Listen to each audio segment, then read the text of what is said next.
I am pleased now to be joined today by one of the most prominent provocative voices on the American left, that is Mehdi Hasan. Over the last few years, he has effectively become a household name.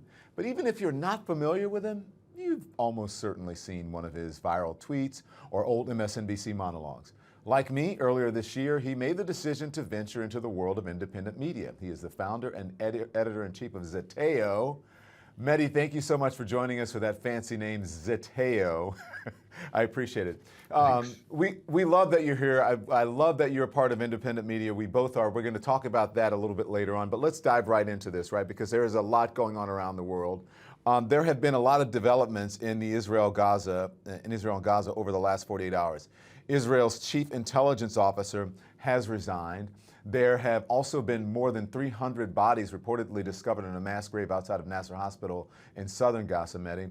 I think a lot of Americans were glued to their phones when Iran and Israel appeared to be on the brink of World War III last week, but they've since tuned out. What have they missed?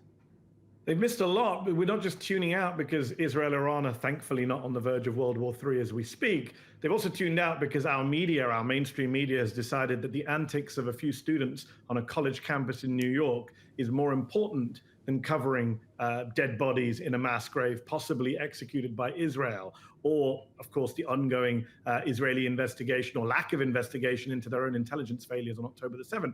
There is so much going on around the world, but in particular in the Middle East, and I think we have to ask questions about news organizations that you and I were once part of that are based in New York City and think it's much easier and much more interesting to go cover what's happening at Columbia University or another Ivy and ignore literally the ongoing daily killing of children. And I tweeted this sarcastically just the other day. I tweeted about the killing of more Palestinian kids and said, if only these kids had gone to Columbia, maybe we'd be covering their deaths. And that is the reality right now. Americans are tuning out, but media organizations have to take resposibility too. But there's room for both, don't you think? And some people are going to take issue with that word antics of students because they believe and Jewish students believe that they are not safe on American college campuses right now. They wouldn't call it antics. Well, okay, if we're going to get into the college stuff, not all Jewish students believe that. We just published a piece from a Jewish protester at Columbia on Zeteo.com, which makes the case that a lot of the coverage is hysterical and disproportionate, and the actual core protesters on campus are a mix of Arab Americans, white Americans, atheists, Jews, gay people. It's a diverse spectrum of people who are campaigning against apartheid in Israel, genocide in Gaza. And of course, we've seen horrible abuse and rhetoric from some fringe folks, but they're not part of the mainstream protest. In fact, they're not even part of Columbia, according to some of the reporting I'm seeing. They're just randoms on the street outside.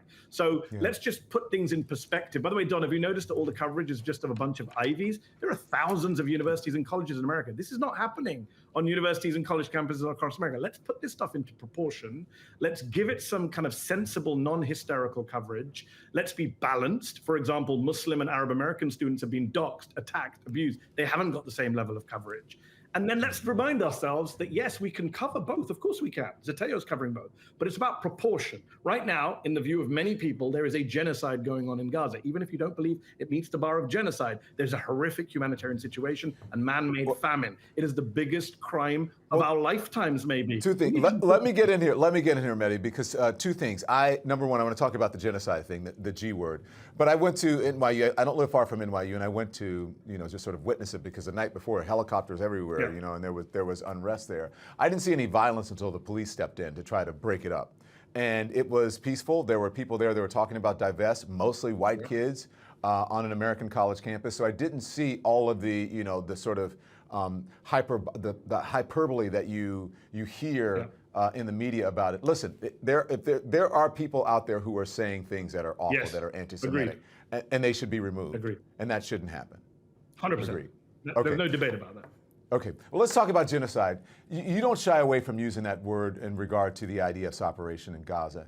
Now, you don't tend to hear that word on, mainstream media, on cable television, on your own network, on my own network. You don't see that word in the New York Times. In fact, last week, The Intercept published a leaked New York Times memo barring the use of that word. Many people feel that it is inappropriate. Why do you use it, Mehdi? So I actually used it on MSNBC while I was there when I did a long monologue explaining the case for and against genocide. I have since come to the conclusion, as many have, especially post the South African case of the ICJ and the evidence that was brought there, that this is a genocide, that the Israeli actions in Gaza meet the criteria for genocide as laid out by the Genocide Convention. And I think what's happened, two things, Don. In previous genocides, we've had to wait till it's over to make that adjudication. We've had to go through the documentation and see what orders were given and dig deep to find that missing document where the leader in charge said, kill them or remove them or ethnically cleanse them.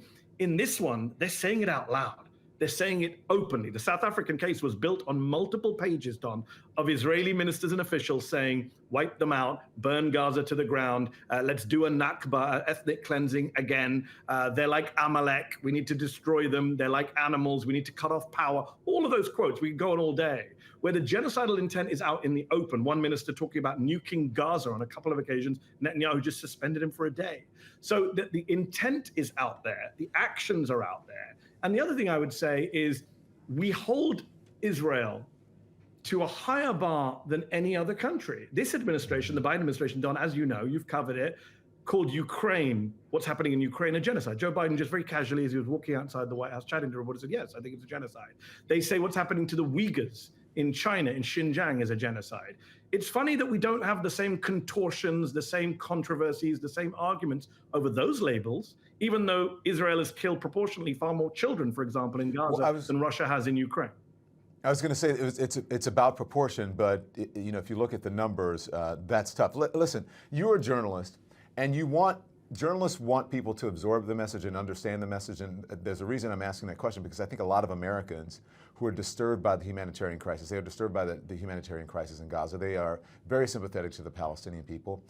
But Mehdi, they flinch when they hear that word genocide. So what do you say to Americans who don't like Israel's current government? They think Netanyahu is corrupt. Yeah. He's surrounded himself with some dangerous, far-right people who think the IDF has carried out this war irresponsibly, but who feel that it's a bridge too far to use that word genocide. Do you think there's a risk of harming the Palestinian cause by using a word like genocide? There's always a risk with emotive language, with controversial terms when we're talking about controversial issues, especially faraway conflicts of which we know little. But I would say three quick things. Number one, it's our job, Don, as journalists, we're not politicians. It's our job to say what we believe is the truth, what we believe there's factual evidence for. It's not our job to carry public opinion. That's the job of a politician. I say things which are true, regardless of whether they're popular or unpopular. Number two, actually, if you look at the polling, Don, a remarkable number of people, millions of Americans, tens of millions, believe there is a genocide going on in Gaza. One poll suggested 50%. Certainly of the Democratic base, Biden's base, a big chunk believe it is a genocide. And that's despite all the pro-Israel media coverage. Imagine if they actually were seeing what's happening in Gaza. Imagine if we had reporters on the ground at mass graves. Imagine what those polling numbers would look like then. And last but not least, number three, let's ask ourselves why we're able to not flinch when we hear the genocide word used in Ukraine.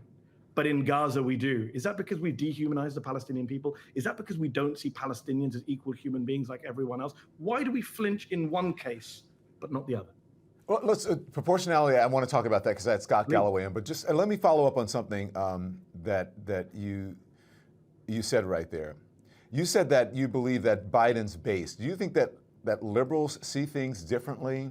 Do you think this is a liberal issue? Because I was having a discussion, and I saw your tweet in response to someone saying that this was a Democratic issue. You said this is a problem, anti-Semitism at least, when it comes to, it's a problem, and I don't want to conflate the two.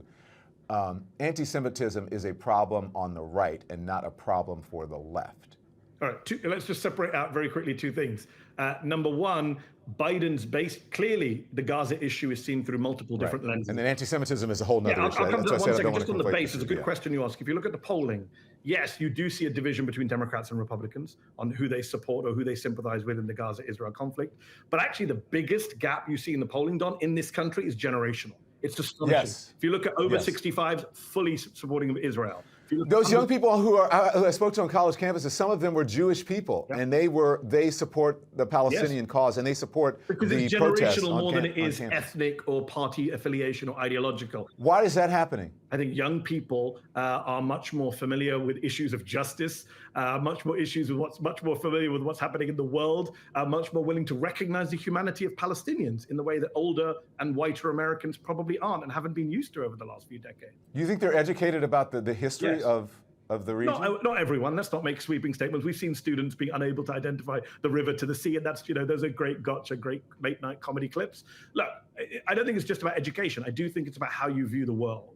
And I think there is a more global, more intersectional, to use a controversial word, outlook from younger generation that sees a connection between, for example, what's happening in Ferguson or what's happening in Gaza. I think those connections are made on college campuses. I think people are much more tolerant and much more recognizing of diversity. So the generational gap is bigger than the party gap. To go back to your anti-Semitism point, I didn't say it wasn't a problem on the left. I've called out anti-Semitism on the left. I've called out anti-Semitism in my community, in Muslim communities, where it definitely exists. What I'm saying is in America in 2024, if we're going to be worried about Jewish safety, the number one threat to Jewish safety comes from the American far right, which has been emboldened by Donald Trump and Elise Stefanik and all of these others in Congress. The biggest massacre of American Jews were carried out in 2018 in Pittsburgh, in a synagogue. I think 11 Jews were murdered or 12 Jews were murdered while praying in a synagogue in Pittsburgh by a far-right shooter who was echoing the rhetoric of Donald J. Trump.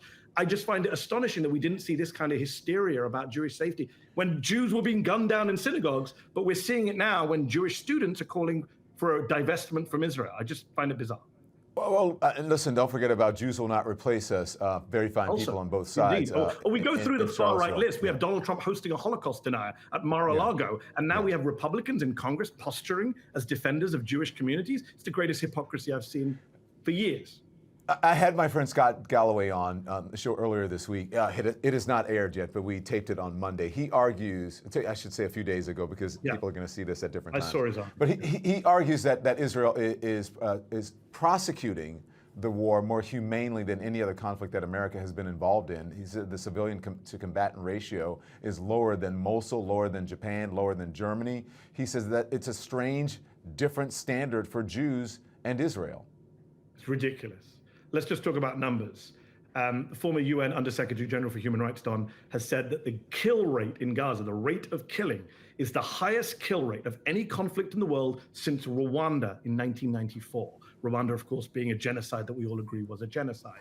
Oxfam says the daily death rate in Gaza is higher than any conflict in the 21st century. As for Mosul, I urge your viewers to read Phil Clay's piece in The Atlantic, award-winning novelist, former soldier who served in Mosul in the anti-ISIS campaign. He makes it very clear that the US, and by the way, I was a great critic of the US campaign in Mosul. I didn't defend that bombing campaign, but he pointed even that bombing campaign, you couldn't carry out the strikes that Israel carries out in Gaza. If there were 6 or 8 or 10 civilians around a militant, that had to be cleared up the chain. In Gaza, it's a free fire zone. Haaretz, the Israeli newspapers, pointed out that the Israelis have set up entire zones in Gaza, kill zones, where anyone who steps foot into them is shot dead, regardless whether they're civilian, combatant, old, young, male, female. That's in Israeli media. We have Israeli reporting from Plus 972, Don, that says they're using AI systems like Lavender to follow militants to their home, where they're with their wife and kids, and kill them there.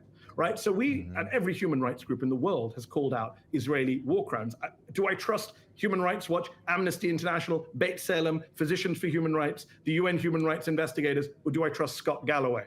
I know who I trust when it comes to war crimes and the numbers. This idea that it's prosecuted more humanely than we did in World War II. Well, by the way, the World War II analogy, which Israelis and their proxies love to give us, we don't defend that. Nobody says today that firebombing of Dresden was a good thing. Right?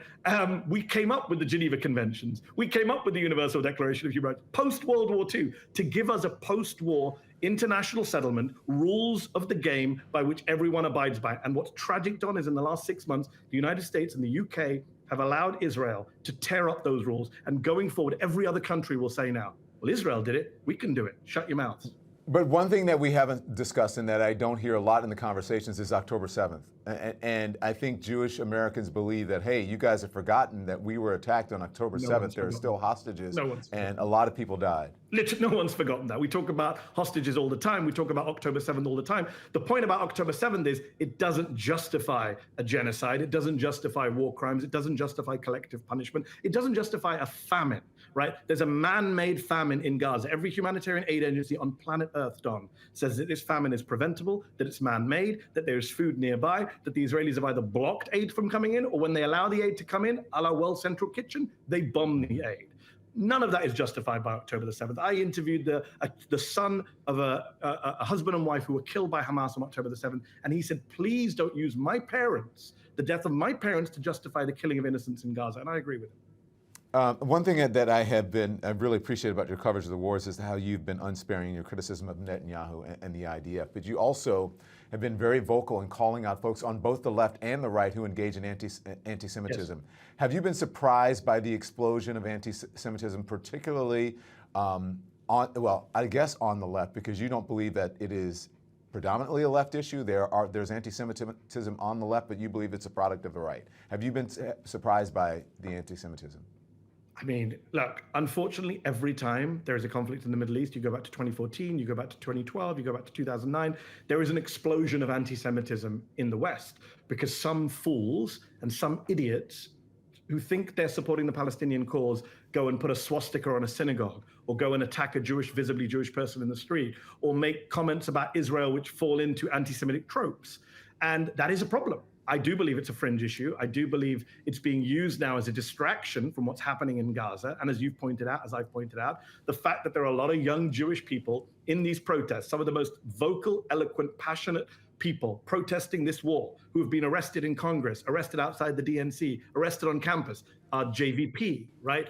If not now, Jewish groups. And that bothers the pro-Israel narrative because you can't then smear everyone as an anti-Semite. Two things can be true at the same time, Don. There are people on the left and in the Palestinian movement, I would argue a tiny minority, who do engage in anti-Semitic rhetoric and acts. Yeah. But at the same time, there are people on the pro-Israeli side who definitely use anti-Semitism as a smear, as a way of shutting down debate about Israel, as a way of smearing their critics and silencing their critics. That is just a fact. Chuck Schumer, Don, came out and said, we need new elections in Israel. Netanyahu's an obstacle to peace. Israeli writers accused Chuck Schumer of anti-Semitism. Don, when you're accusing the most senior Jewish politician in the United States government, the most loyal supporter of Israel in the United States Senate of anti-Semitism, you know that word is losing value. Well, even when it's surprising sometimes when I hear Jon Stewart, his monologues, and people call him a self-hating Jew, by the way, when he says that, when he does some of his monologues. What's dangerous, Don, just a very important point, what's dangerous is you have people like Elon Levy, the former spokesman for the Israeli government, on social media suggesting that anyone who's opposed to Israel or is anti-Zionist or wants to reconstruct Israel as a binational secular state for all Palestinians, the one-state democratic solution, anyone who advocates that, and you can disagree with this stuff, everyone's free to their own opinions. But he says anyone who advocates that is anti-Jewish. And that's a very dangerous road to go down, because I've spent my life telling people in my communities, on the left, in Muslim circles, don't conflate Israel with Jews. Jewish people are not responsible for Israel. Israel is a nation state. It has its own government. Don't conflate the two. That's what Jewish friends of mine told me growing up. Don't conflate Israel and Judaism. And now the people who run Israel are saying, no, no, no. If you're against us, you're against all Jews. That's a very dangerous road to go down. But you can understand the passion behind it, especially with American Jews. American Jews do have an affinity to Israel. But also we keep coming back to... Muslims have an affinity to the children of Muslim immigrants have an affinity to the countries they've come from, I'm sure. Doesn't mean, like, my parents are from India, Don. I'm of Indian ethnicity, but I spend my life criticizing the Modi government and India right now. Am I anti-Indian? That's what some people call me, but I'm clearly not. I love India. We keep talking about it, and you keep bringing up sort of the age difference you mentioned and college campuses. How do you get the two then to come together? How do you get the young people to talk to the older people and then to come to some sort of consensus about how to move forward when it comes to Israel and Israelis and Palestinians, or Jews and Palestinians? It's a great question, Don. It's a fundamental question. I'm not sure I have the perfect answer. I would say that this debate has been so riven by bad faith actors, is now so passionate, to use your word, so emotional. Obviously, people dying in their thousands in Gaza. As you said, October the 7th, people died there in record numbers. I really do worry that there is no space for any kind of good faith debate, discussion, dialogue on this, because there are too many bad faith actors hanging around. And I would like to have a discussion based on rights, based on equality. All my discussions about this come back. I don't care about 2 states or 1 state. I don't care about arguments about who's a terrorist, not a terrorist. I care about equality and rights. Let's have a discussion based around equality and human rights. I'm a huge champion of free speech, right? And I believe in free speech. I'm wondering though where the line, and we've been talking about what's happening on college campus, and especially in the context now of what's happening on college campuses, it's bringing up this whole idea of what exactly is free speech. In my mind, free speech is unquestionably the cornerstone of American democracy. I also have great respect for the history of protest movements on college campuses, right? I mean, think about the civil rights movement if we didn't have protests on college campuses. But I'm wondering, where does, you see some hateful rhetoric, you see some people who are peacefully protesting. Where is the line? How do you separate the two? How do you figure out what is what? And how do you give, even as Scott Galloway says, and I said it as well, the wide berth that is needed on a college campus, because it's an incubator for people to figure out what they believe in and stand up for their rights and also the right to protest under the First Amendment? I mean, look, I actually don't think it's that complicated. I think that the First Amendment is one thing. College campuses, as many people pointed out, Columbia is a private university, has its own guidelines, its own, rules. And I think that actually we all kind of know what hate speech is and what it looks like, to use the famous Supreme Court definition of pornography. We know it when we see it. And I think what's happening now is people are trying to use a geopolitical issue and broaden that into hate speech. So for example, I see a lot of Jewish students. I've seen them on CNN, I've seen them on Fox, I've seen them on say, I feel fearful because anti-Jewish rhetoric was used. And then I wait for the anti-Jewish rhetoric. And it's not the go back to Poland, which we all agree is outrageously bigoted and anti-Semitic, which was said in New York this week. It's, I saw a sign saying from the river to the sea, Palestine will be free. I saw a sign saying Intifada. Well, I'm sorry to break it to you, but for people in the pro-Palestine movement, those are slogans for freedom. They are not anti-Semitic. They are not anti-Jewish. Now, I understand, and I had this debate with a member of Congress recently who said, if it's offensive, people shouldn't use it. But that's in the eye of the beholder. Then we're into free speech debates. I think we all know what bigotry is in terms of, when people are saying to Jewish people, go back to Poland, when they're saying to Jewish people, abusive terms, when they're endangering their safety, and same to Muslims. We know it.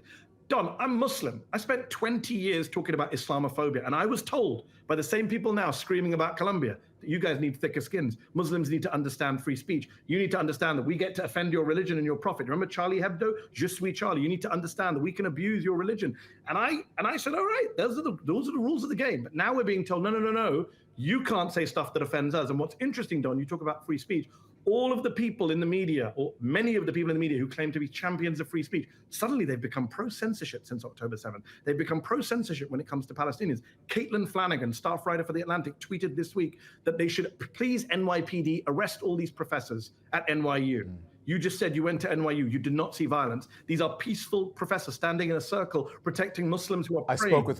I spoke with a professor, a Jewish professor, and he said he doesn't have tenure, and so his job is up every 5 years. And he said, look, if they're going to fire me for, exercising my First Amendment, then let them do it. Fine. Listen, I don't think she's calling for the arrest of professors at NYU. This is the same Caitlin Flanagan who spent the last 5 years saying, I'm a free speech absolutist. We need more free speech on campuses. Funny how everyone turned on a dime on October the 7th.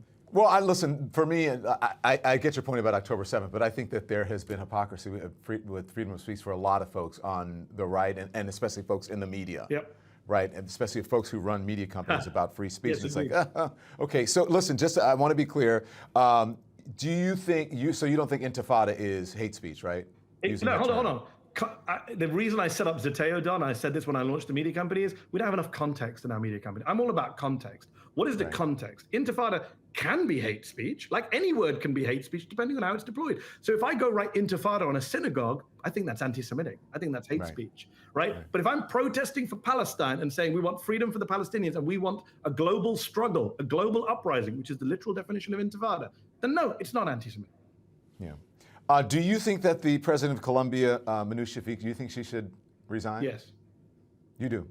Because she was the first college president since 1996 to send the police onto campus to break up a peaceful protest. And don't forget, Don, the NYPD, John Chell, said that we found a bunch of peaceful protesters. They were very friendly. They posed no threat or harm to the NYPD when we arrested them. The clear and present danger line was used by Shafiq. The idea that the president of Colombia, who was born in Egypt, is to the right of the NYPD on this issue is pretty scary. I think she's lost the confidence of students, of academics on the pro-Palestinian side. And ironically, Don, I believe that she, like so many liberals in this country, was trying to bend over backwards to appease the right, to appease the GOP, to appease Fox. And guess what? Those guys are unappeasable. So Elise Stefanik is now calling for Shafiq to resign. How ironic. The right want her to resign and the left want her to resign. So listen, just according to the NYPD, an aggressive Columbia University protester was filmed shouting, "We're all Hamas, pig." The protester was also captured on video shouting, "We are Hamas." So that does happen. That does happen. Where was that protest? I would need to know, because the NYPD statement I'm quoting, Don, is from when they did the arrests of 108 students on Thursday and Friday, including many Jewish students, by the way. You know, we talk about anti-Semitism. Jewish students are being zip-tied and being forced to share toilets in a prison cell, as John Ben Menachem wrote for Zeteo yesterday. They arrested 108 students, and the police said when they arrested those 108 students, there was no violence. They were peaceful protesters. That's what I'm saying. I asked my audience earlier this week if they felt the campus protests were getting out of hand, and the results were 89% said yes, 11% said no. I was actually surprised by that. Well, I'm not surprised at all, because all they're seeing on cable news is rolling coverage of Columbia and Yale. Again, I would point out to your viewers, there are thousands of colleges and universities in this country where this is not happening, where everyone is getting along just fine. Let us not allow one campus in New York or one Ivy at Yale, whatever it is. And by the way, Don, come on. We know this is why is it such an Ivy League story? Let's be very clear. Our former colleagues in some of those big media companies, they went to these universities, their kids go to these universities. There's a moral panic because for the elites, this is their kids. This is the places they went. That's why we're not seeing the same coverage of community college protests. Yeah, a lot of money goes to a lot of money. schools, and also it's in New York. You know, you've worked for New York media. I've worked for New York. Always stories in New York get more coverage.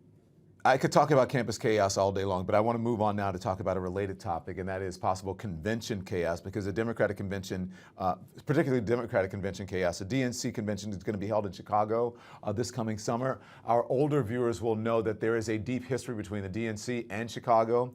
Anti-Vietnam protests and riots marred the Democratic convention in Chicago back in 1968. By the way, I used to live in Chicago. I worked in media there. I was a local anchor there.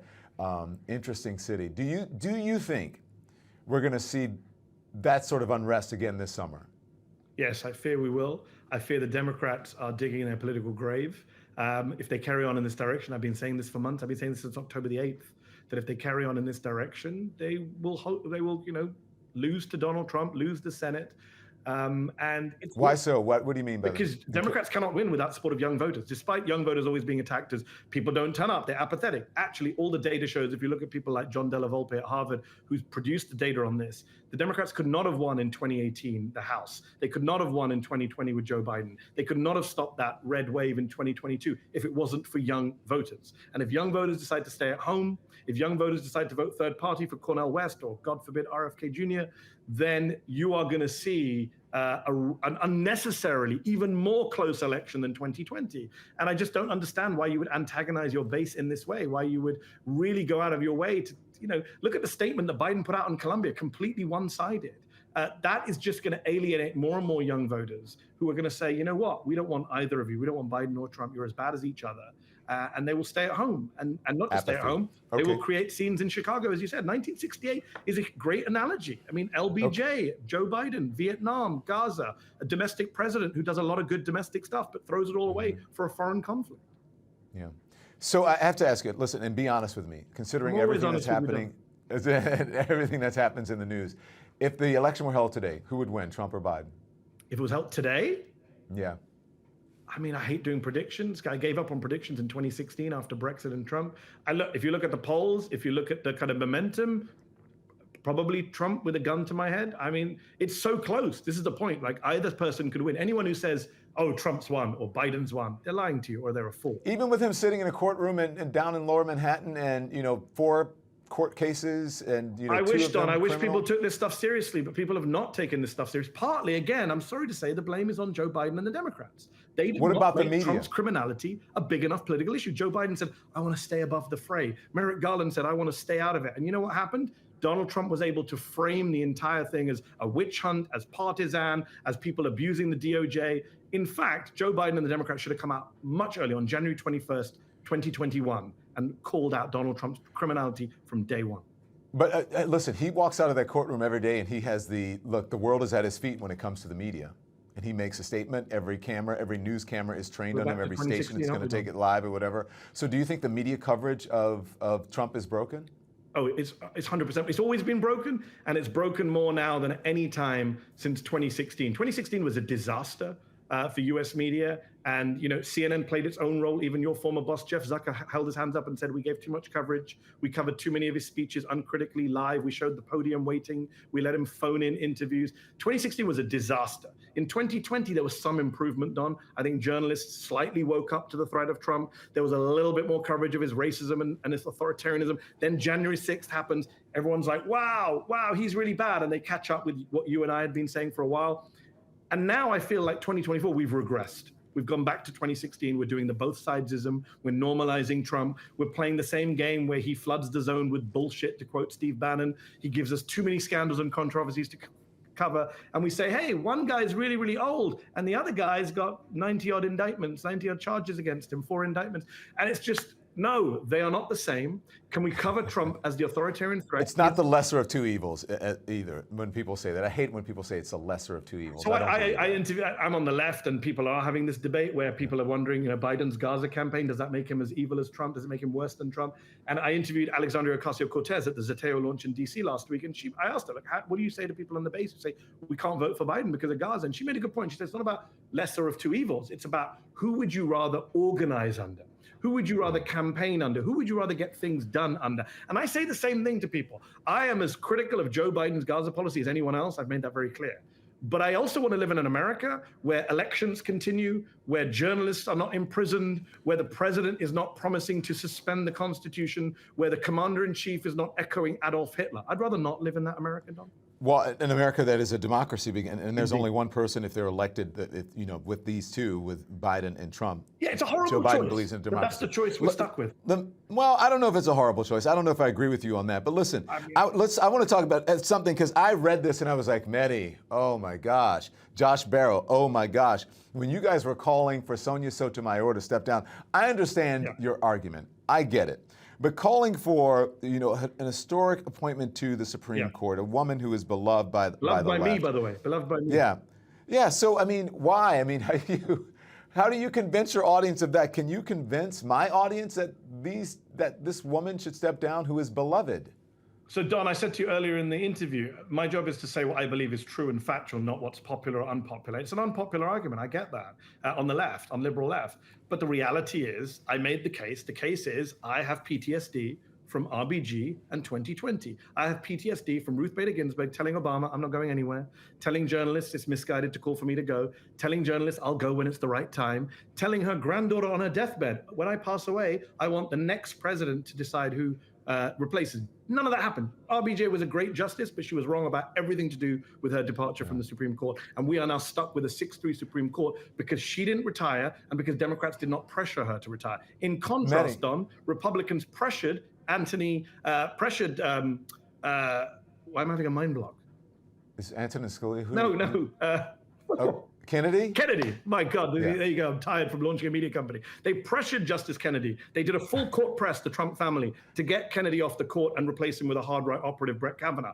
Republicans understand power. They understand that the Supreme Court is a political instrument. It's not some bunch of people, disinterested justices, pretending they have no politics. It's a fundamentally political institution. They've stacked Supreme Courts at a state level, and they've packed the Supreme Court at a national level. Okay. And I just wonder why Democrats would want to risk Donald Trump coming back with a Republican Senate and having a 17. She's not that old, though, Mehdi. She's in her 60s. Joe Biden is, 20-some years older than her, and he's running for president. You support him. He's 80-something. Should he retire? Yes. I think most Americans think Joe Biden and Donald Trump shouldn't be running for president. I think that's a fact. Look, we have retirement ages in this country. It's not ageism to point out there's a certain age at which we advise people to retire. In the military, you can't carry on forever. In certain jobs, you can't. By the way, can I say something to your viewers? But that's not what RFK says. He says he's, strong like bull. Even.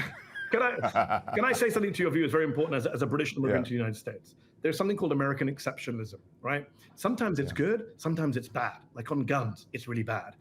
On the judiciary, it's really bad too. No one else in the Western world does their judiciary like we do. No one else in the Western world has a Supreme Court, Don, where you have lifetime appointments, where you get to sit there till your 80s or 90s. You can't get I don't agree with that. I think that there should be term So my limits. point is, in every other country, in Belgium, in Spain, in New Zealand, in Australia, the mandatory retirement age is 70. Right? So I don't think it's ageist for me to say Sonia Sotomayor is going to be 70. She has had health issues. Why risk it? I pray, inshallah, as a Muslim, God willing, Sotomayor lives till her 80s and outlives a Trump second term. But why take the risk? Okay, Why all take right. the risk, I just Don? know, I know older people who are sharp. Supreme Court, Don? Are you willing I to know older people who are sharper than younger people. Why I'm take just the risk, saying, Don? It's just a simple question. Okay, Why all right, I get take it. the risk? All right, so listen, we have, I want to talk about this. We can't survive a 7-2 Supreme Court. We can't. Okay, so let's move on. Because I want to talk now about a mutual friend, Mehdi, that we both have, and his name is Elon Musk. I'm kidding, of course. We've been talking a lot about free speech. In fact, you called him, I think, quote on MSNBC, the billionaire love child of a 4chan forum and a Zambian emerald mine. Did you watch my interview with him? I'm wondering what you thought. If you thought he was being hypocritical on free speech, is there anything that you would have done differently? Because you are a very talented interviewer. That's very kind. No, look, I watched your interview. I was looking forward to your interview. I predicted the response. I mean, I was saying pre his buying of Twitter, I did a segment. I sat in for Rachel Maddow once on MSNBC, and I did a segment about how he was a hypocrite on free speech. Even before the Twitter stuff came along, he had a long history of going after people, trying to silence their free speech, trying to silence Tesla workers, Tesla critics, etc. He was never a champion of free speech. He's a champion of speech that he likes, speech that favors him. And he's also a deeply thin-skinned, egomaniacal narcissist. So it didn't surprise me. It did surprise me that he agreed to an interview with you. But it didn't surprise me that his reaction to that interview and you asking some, toughish questions at times, questions that needed to be asked. I didn't actually. You don't have to flatter me. I didn't think the questions were that tough. I mean, they were I just factual thought questions. You said this. What did you mean by this? Yeah. Where's the evidence? Yeah, That's pretty easy. Tough is a subjective word. You asked challenging questions. You challenged him with facts, and he couldn't handle the challenge. And he got very upset, and he told you time's running out, and he told you had to go somewhere. Classic. I interviewed John Bolton once. He kept telling me, I've got to go. Classic tick of a interviewee who's under pressure. They want to wrap up the interview. But I knew what he would do is that he would turn on you. He turned on Barry Weiss. He turned on Matt Taibbi. He turned on you. He's now turning on Tucker Carlson. He's like Trump. He turns on everyone. And I would just say to you, Don, your belief that he was a champion of free speech and that you could go and work with him with this show on a platform for free speech, I think was a little naive on your part. Oh, okay. I thought there was more to come. No, admirably naive. I admire your naivete, but anyone who deals with Musk has to go in with eyes wide open. The guy is a hypocrite. The guy doesn't like free speech. The guy just uses people, and he's deeply, deeply thin-skinned. Okay, listen, I respected you think that I was naive, but I went into it with my eyes open. I knew who Elon Musk was. That was the reason. Why did you put out a statement when you launched the show saying, I'm so happy to be on this free speech platform? Because I was happy to be on the platform because I wanted to do what I'm doing here. It's just that after doing the interview, okay, so I realized that he wasn't. Maybe there was some degree of naivete there. That's but I was honest about why I wanted to be on that platform because I think that you should. Hang on, let me finish. Yeah. I don't think that you should cede that territory. It's a huge platform to extremists, and I think that even you should be on Twitter fighting for what you believe in. I am. And you're still on it. I haven't quit Twitter, partly because I'm addicted, but partly because, we shouldn't. And also, if I'm going to tweet on Twitter, I may as well get paid for it. Duh. Well, that's a different debate. But my point about you, my only criticism, and it's a very mild criticism, is that I would have, when you said I realized after the interview, I'm saying you could have realized before. There was a mountain of evidence that this guy is a hypocrite on free speech. By the way, the most revealing part of your interview was when you talked to him about DEI and flights and pilots and planes, and he tries to pretend that he has evidence, and you said to him about where's the evidence, and he said, Don, it's in the replies. And read the comments. It was one of the most revealing comments because it really does show you that this guy has really drunk the Kool-Aid. He's gone down some serious dark conspiracy holes, that the richest man in the world who's bought this platform thinks that the replies on Twitter are the basis for any kind of factual judgment in the world. We're watching the ongoing real-world radicalization of the world's richest man on a platform that he owns. It's really sad and pathetic, but it's also dangerous. By the way, I'm glad. Thank you for criticizing me. Look, Kara Swisher said the same thing in my face 50 times. She and Scott Galloway, exactly what you just said to me before I even did it. Are you crazy? He's never going to do it. You're being naive. You're crazy. It's not going to happen. Listen, I want to ask you. Listen, we're both now. We left traditional news, right, cable news, to explore this jungle of independent media. I have been quite surprised. Obviously, the guy who runs this building, he said anything. He goes, hey, are you on YouTube? And I'm so used to people saying, hey, are you on CNN? It's been surprising. I'm on the subway. People say, are you on YouTube? I saw your interview with this person. I saw your interview with that person. I am wondering, since you left MSNBC, are you missing it? Are you loving it? What is it like building Zeteo? You said that you're having starting a media company moment in your mind where you're forgetting things. Same thing. I'm with you, buddy. We're right there together. How do you feel about growing this thing from the ground up? I'm loving it. It's exhausting, but it's a great opportunity, great challenge. I knew that I had to leave MSNBC because it was 2024, and if I didn't have my shows, I needed the platform. I needed to be able to speak about Gaza. I needed to speak about Trump, all of the issues that we care about. And so I'm privileged to be able to build this platform, to have an audience that came with me. I spoke to a friend of mine the other day who said, I seem to see you more now on social media than I saw you when you were at MSNBC. Yeah. So I'm doing a lot of stuff. I'm doing this interview. We're doing shows. We're launching a podcast this week. We've got a lot of stuff going on, and the freedom is amazing. I said to someone recently, it's a blessing to have this kind of freedom. Do I miss MSNBC? I miss my friends. I miss my colleagues. I do miss having that cable live platform, which was a great platform. I'm not going to pretend it wasn't a great platform. It was. But this is a different kind of platform. And this platform is a platform I think long-term is going to be the platform that endures, that sustains, that people are going to appreciate. Do you think we were missing something when we were in traditional media? Because I never really, I watched YouTube, social media and on and on and on, but I think there's something that people don't understand about this independent media jungle, as for lack of a better term. I think two things. One is editorial freedom, the freedom that comes from being your own boss, not having to worry about whether I'm allowed to say Trump's racist or not, whether I'm allowed to use the G word or not. That's important to me. And number two, I think it's the building of a community. What we've done at Zeteo with the aid of Substack, we're on the Substack platform, has been amazing in terms of building up. We're 165,000 subscribers in just a few weeks. And it's amazing to have this direct relationship with your readers, with your viewers, with your listeners. It's something truly unique. Yeah, I would encourage you to watch I do a live 5 o'clock show every day I do it from my living room. And I am shocked by the level of engagement and the people who say they want to build this community, what you're talking. So we're on the same page when it comes to that. It is fascinating, it's exciting. I always say it is thrilling and terrifying all at once. Yeah. Mehdi Hasan, one last thing for you, all right, okay? All right, this is our palate cleanser here. Okay. I know that you're a huge Marvel. Here, your palate you're a huge Marvel Comics fan. So to wrap this conversation up, I want to ask you first: have you seen the new Deadpool and Wolverine trailer? And second, what Marvel show or movie are you most excited about right now? Because my producers are telling me that X-Men '97 is getting really rave reviews. I'm most excited about Deadpool and Wolverine because I'm a massive Deadpool fan, massive Wolverine fan. I have the privilege of Ryan Reynolds following me on Twitter, so I DM him saying, "Get me premiere tickets, give me gossip." I love it. I'm loving the trailer that came out. I love all Marvel movies. They've had a very bad patch recently, Don. Sadly, there've been a few kind of clunky ones. Did you see the rumors that Robert Downey Jr. might come back as Iron Man? They might bring him back. Look, I love action movies. I love the palate cleansing of having to end a day of depressing news about the Middle East or about the Trump in court and being able to go watch either Robert Downey Jr. kick ass or Jason Statham beat someone up. That's how I relax. I watch action movies and Marvel movies. Thank you, sir. Listen, so my fans call me the Lemonheads of the Lemon Nation. Do you have a name for your fans? I don't know. You got to come up with something. The Mediites or something like that. That'll just be dubbed by Fox as a terrorist group, let's be honest. Mehdi Hasan, best of luck to you. I thank you for appearing on the Don Lemon Show. Hope to see you soon. Thank you for having me, Don. Good luck. Thank you. Thanks for watching the Don Lemon Show.